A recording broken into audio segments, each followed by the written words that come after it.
uma pergunta assim, a respeito, até pensando em algumas coisas que eu identifico na minha infância, por exemplo.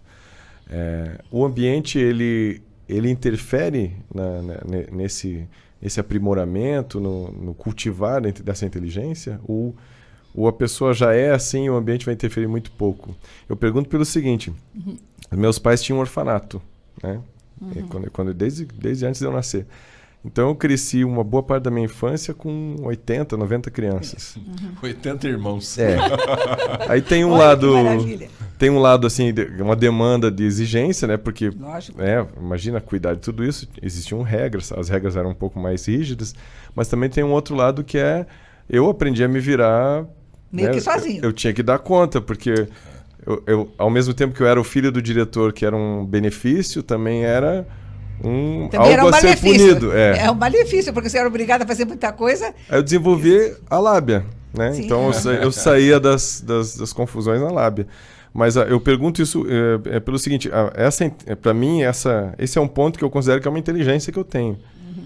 Conversar sobre qualquer assunto, qualquer pessoa. Eu comecei a desenvolver isso lá, né? Por conta dessa situação. E na escola, para mim, aquelas coisas repetitivas e mais metódica, a metodologia era chata, né? Então, a minha pergunta é se o fato de eu ter crescido no orfanato com essas crianças todas mexe com essa estrutura de alguma maneira ou não faz diferença? É curioso porque é uma coisa muito pessoal, né? Então, sim. Essa composição familiar, lógico, interfere. Se você tem bons exemplos, se você tem boas orientações, você tem mais facilidade. No teu caso, você teve uma série de dificuldades que você teve de ser resiliente, né? Você teve de aprender a se virar sozinho. Tem muitas coisas, quer dizer, vamos dizer, um repertório que você adquiriu muito cedo, talvez, que não tivesse pronto para isso. Mas, de alguma forma, o fato de ser inteligente te ajuda muito a vencer isso aí. Se você fosse uma criança da média para baixo, você teria sofrido muito mais. Né? Então, o superdotado, normalmente, ele tem uma capacidade muito grande de entendimento e ele vai em frente. Quer dizer, você desenvolve o teu mecanismo de proteção, você desenvolve uma série de coisas. Agora, de cada caso é um caso, né? Eu não posso dizer que, numa regra geral, funcione com todos, mas eu acho que no teu caso, você teve muito ganho. Né? Eu acho que o ambiente tem um fator muito forte, né? De interferência, de desenvolvimento positivo. Né? Porque, veja, a minha filhinha, né? Agora já está grandona, mas quando a minha filha tinha 2 anos de idade, eu já era professor de matemática e ela me ajudava. Quando eu ia corrigir provas, ela colocava as provas em ordem numérica. Ela via os números, né? Os números ela já reconhecia e colocava em ordem, 1, 2, 3, 4. Aí, um dia a professora da pré-escola veio me contar uma coisa bem legal. A professora foi ensinar para as crianças, né, de 2 aninhos, foi ensinar para elas a respeito das cores. Então ela pensou, puxa, vou colocar uma cartolina de cada cor na parede e aí vou sempre falando, esse aqui é vermelho, esse é amarelo, esse é verde e tal. Foi essa a ideia da professora.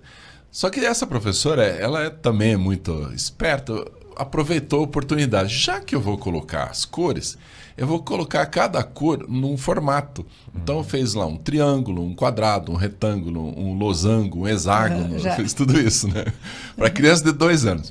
Aí, enquanto ela estava colando as cartolinas na parede, a minha filha ficou do ladinho ali, olhando. Quando ela terminou de colocar a última, minha filha apontou o dedo na parede e falou assim, vermelho, amarelo, verde, azul.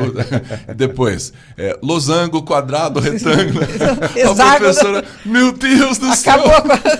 Como que você sabe tudo isso? Nesse caso, né? Tudo bem, ela é inteligente, mas o estímulo ambiental foi muito grande. Ela via isso todo dia em casa, né? O pai falando sobre hexágono, o pai falando sobre retângulo. Então, ela acabou assimilando. Eu acho que falta muito isso para as crianças. E a gente subestima demais as crianças, né? A gente ensina muito pouco para elas. Em casa, os pais mantêm o vocabulário infantil, às vezes, né? E tem criança... Eu já vi crianças com 7, 8 anos falando como bebê. Né? Por quê? Porque os pais ainda infantilizam até a linguagem, até o jeitinho de falar com a criança. Né? Isso não é bom, né? Não, eu como lidei com escola também muitos anos, eu ia na pré-escola, no maternal, né? E via um macarrão dessa largura, uma corda para a criança pôr dentro do macarrão, né? Para motricidade grossa. Aí eu geralmente no meu guarda-pó eu punha sagu, né? Agulha e aqueles vidrinhos canutilho de bordado, essas miçanguinhas. Daí a professora estava lá fazendo bolinha de jornal, de papel crepom, umas bolonas assim. Aí eu dizia para a criança, fazia uma lisa, colhe para ti aqui. Punha uma cola, eles pegavam o saguzinho, iam assim, grudavam tudo em cima. Aí eu disse assim, isso aqui é motricidade grossa? Pois é. Eu estou chamando a criança de burra, né? De incompetente. Eu dou um macarrão dessa largura para enfiar um barbante dentro. Subestima, né? Estou subestimando. Quer dizer, a criança, hoje, ela já está muito além, ela tem habilidades muito maiores, né? Então, vamos partir do que ela sabe para ir para frente. Isso. E não você regredir, porque todo mundo fez assim no maternal. Sim. Então, a professora aprendeu que tem que ser daquele jeito. Não, ela não está pulando etapa. Ela já passou por essa etapa. Até uma perda de interesse, né? Sim. Pela escola. É bem isso. É bem isso. É. E a tua história? Eu estou louca para saber aonde que pegou em você. Ele tem coisas muito legais. Agora eu adoro uma que ele contou porque você achava tão chata a escola que você gostava era de fugir da escola, sim, né? Pular o muro. Conta do Erasto uma lá. Certa idade, já mais avançada, na verdade, tudo aquilo que era muito metódico... Repetitivo. Rotineiro. Porque eu ia para aula, assistindo a aula, eu já tinha um bom recurso para eu ter uma boa avaliação, né? Então, aquela repetição...